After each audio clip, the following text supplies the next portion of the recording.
नमस्कार, news watch India देख रहे हैं आप। मैं हूं आपके साथ सुरभि राजपूत। हरियाणा के मुख्यमंत्री नायब सिंह सैनी ने कहा कि राज्य सरकार का लक्ष्य ऐसा बजट प्रस्तुत करना है जो प्रदेश के हर वर्ग, किसान, युवा, महिला कर्मचारी, उद्योगपति और कमजोर तबके की आकांक्षाओं को पूरा कर सके। उन्होंने स्पष्ट किया कि बजट केवल आंकड़ों का दस्तावेज नहीं होता, बल्कि ये राज्य के भविष्य की दिशा भी तय करता है।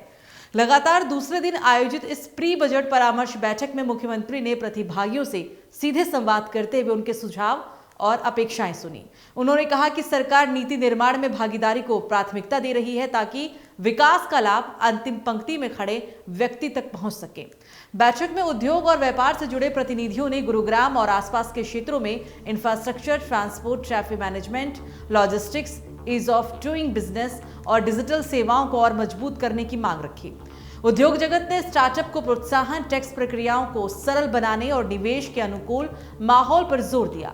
मुख्यमंत्री सैनी ने भरोसा दिलाया कि हरियाणा सरकार उद्योगों को बढ़ावा देने के लिए निरंतर प्रयासरत है। उन्होंने कहा कि गुरुग्राम प्रदेश का आर्थिक इंजन है और यहाँ का विकास पूरे हरियाणा की अर्थव्यवस्था को गति देता है। सरकार निवेशकों के लिए स्थिर नीति और पारदर्शी व्यवस्था सुनिश्चित करेगी। बैठक में शिक्षा और कौशल विकास से जुड़े विषयों पर भी चर्चा हुई। विशेषज्ञों ने तकनीकी शिक्षा, स्किल डेवलपमेंट, आईटी और आर्टिफिशियल इंटेलिजेंस जैसे आधुनिक क्षेत्रों में युवाओं को प्रशिक्षित करने की आवश्यकता पर बल दिया है। मुख्यमंत्री ने कहा कि युवाओं को रोजगार के योग्य बनाना सरकार की प्राथमिकताओं में शामिल है और बजट में इसके लिए विशेष प्रावधान भी किए जाएंगे। स्वास्थ्य क्षेत्र के प्रतिनिधियों ने गुरुग्राम सहित पूरे हरियाणा में स्वास्थ्य सेवाओं को और सुदृढ़ करने, सरकारी अस्पतालों में आधुनिक सुविधाएं बढ़ाने और प्राथमिक स्वास्थ्य ढांचे को मजबूत करने के सुझाव दिए हैं। मुख्यमंत्री ने कहा है कि सरकार हर नागरिक को बेहतर और सुलभ स्वास्थ्य सेवाएं उपलब्ध कराने के लिए प्रतिबद्ध है। महिला संगठनों और सामाजिक संस्थानों ने महिलाओं के सशक्तिकरण, सुरक्षा, स्वरोजगार और शिक्षा से जुड़े सुझाव रखे। मुख्यमंत्री ने कहा कि महिलाओं की भागीदारी के बिना समग्र विकास संभव नहीं है। उन्होंने भरोसा दिलाया कि बजट में महिला कल्याण योजनाओं को और प्रभावी बनाया जाएगा।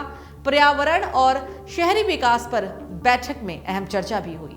तो गुरुग्राम में बढ़ते प्रदूषण, जल संरक्षण, हरित क्षेत्र बढ़ाने और सस्टेनेबल डेवलपमेंट पर भी जोर दिया गया है।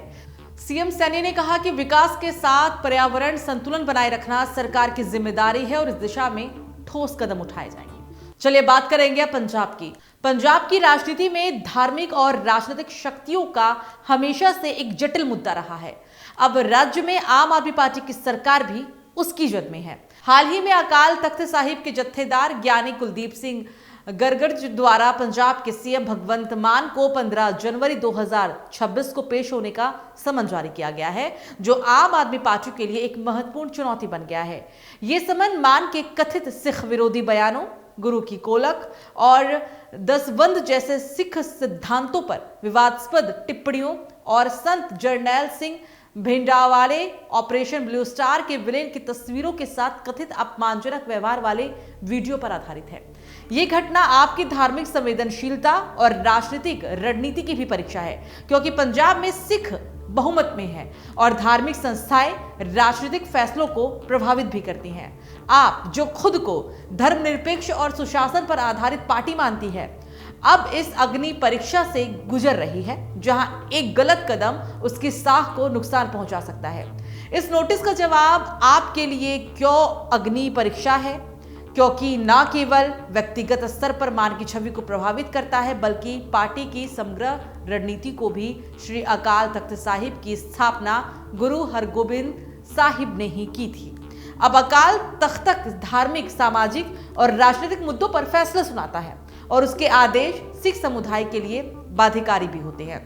इतिहास में कई प्रमुख नेता जैसे कि सुरजीत सिंह बरनाला, सुखबीर सिंह बादल आदि को भी अकाल तख्त ने ही समन किया है और कई के खिलाफ फैसले भी सुनाए गए।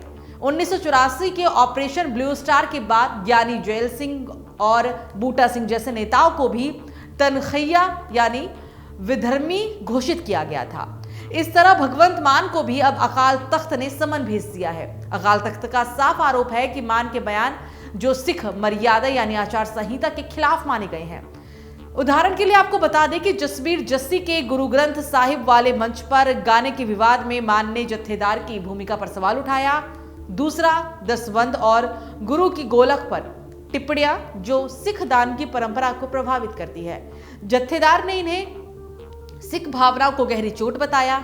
और एक तीसरा, एक वायरल वीडियो जहां मान जैसा दिखने वाला व्यक्ति सिख गुरुओं को भिंडरावाले की तस्वीरों के साथ आपत्तिजनक व्यवहार करता है। हालांकि ये एआई जनरेटेड हो सकता है। जत्थेदार ने इसे राजनीतिक अहंकार का उदाहरण भी माना और मान को पतित सिख यानी कि केश कटवाने वाला बताते हुए सचिवालय में पेश होने को कहा, क्योंकि पतित व्यक्ति को अकाल तख्त की रेलिंग के सामने नहीं लाया जा सकता। ये संबंध 2023 के गुरबानी प्रसारण विवाद के बाद दूसरा है, लेकिन अधिक गंभीर है क्योंकि ये सीधे सिख संस्थाओं पर हमला माना गया है। ये दोनों ही खबर आपको कैसी लगी, आप हमें कमेंट सेक्शन में जरूर बताइएगा।